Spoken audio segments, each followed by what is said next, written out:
Good morning. This is Doreen with Thoughtstorm Journal. I've been on a spiritual path for about 7 years. I am pretty entrenched in my spirituality, but it's being called into question because I am, and always have been, a meat eater. I consume animal products. The prevailing information out there among gurus is that you simply have to be vegan or at least vegetarian in order to reach a certain level of quote-unquote ascension. And I've wondered often that if I reach a certain level of spirituality, will I be called on by the universe to stop eating meat?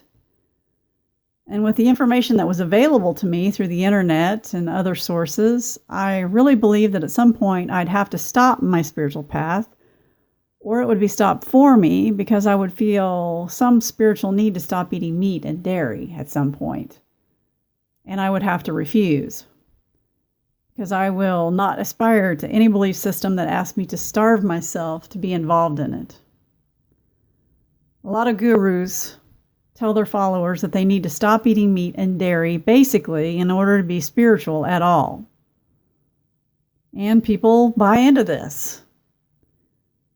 But as it turns out, for me personally, the more I delve into this path, the more I've been called to nourish myself with nutrients, sometimes that only animal products can provide. But if the quote-unquote conventional wisdom is that I need to give up consuming animal products in order to be spiritual, am I spiritual or not? I had to ask the question, but I kind of already knew the answer. And after all the effort I've put into my spiritual path, I knew I was a very spiritual person. I've traveled this path long enough that I'm grounded in my knowledge. Though it's been called into question because I eat animals that have to be killed for my food. But you can question it all you want. I know my own truth. And I consider myself lucky that I'm a rebel and don't buy into stuff like this every time I hear it. I question everything that everyone tells me, as everyone should. If you want to be a vegan or a vegetarian, that's your choice. And gurus have a point in one respect. As a person rises on their spiritual path, certain foods will not resonate with you anymore, and they'll feel called to stop consuming them. When this happens, the food in question doesn't agree with them anymore or simply doesn't taste good to them anymore.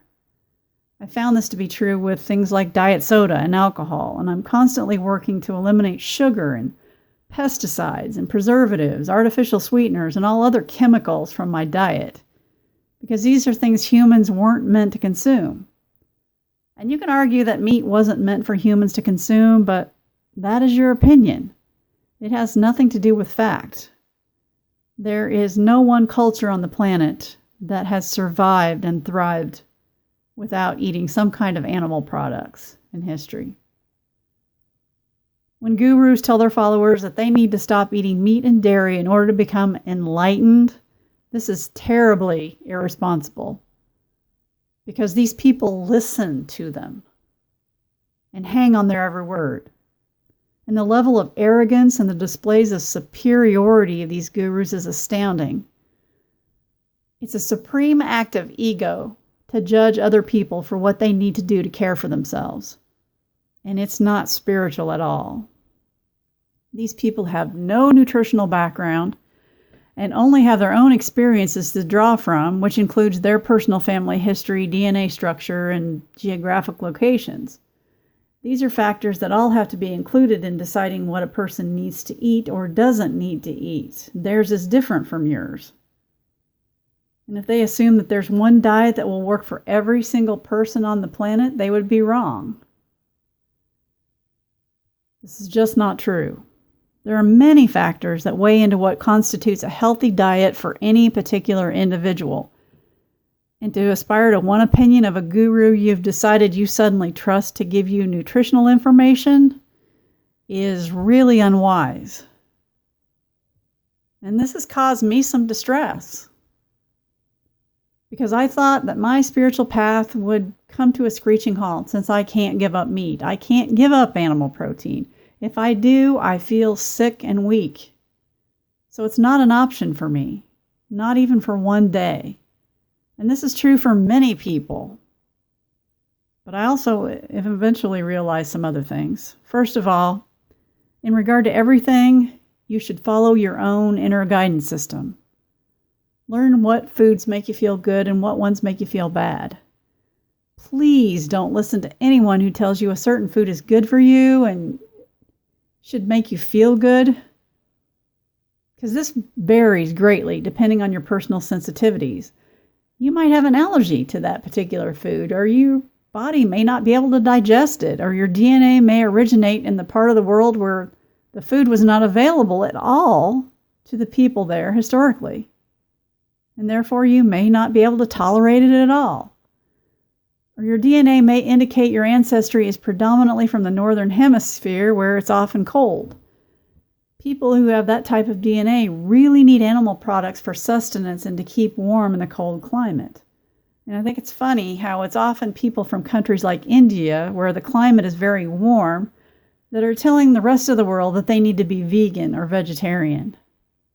Every person has different biological makeup. Don't follow a trend. Don't listen to any one person for nutritional information, no matter how much you trust them with other information. And don't listen to everyone who's telling you they're more spiritual than you are because they don't eat animal products. Spirituality comes from your heart, not from your plate. I don't take issue with anyone who wants to eat the way they choose. Do whatever you want. I do take issue with anyone telling me what I should be eating. And I especially take issue with gurus that are trusted by their followers, telling them what they should be eating in order to rise to that coveted supreme level, when they have no idea what that person's nutritional needs or sensitivities are. It's just blatantly irresponsible. I know how spiritual I am. And this irresponsible behavior by these gurus is causing severe weakness and disease. And many more people are now talking about it, and the truth is coming out. You have to take care of you. If you don't, nobody else will. And you have to follow your own intuition and care for yourself in the way you see fit. And anyone who tells you otherwise is just lying. The universe wants you to be healthy. The universe does not want you to be sick and weak.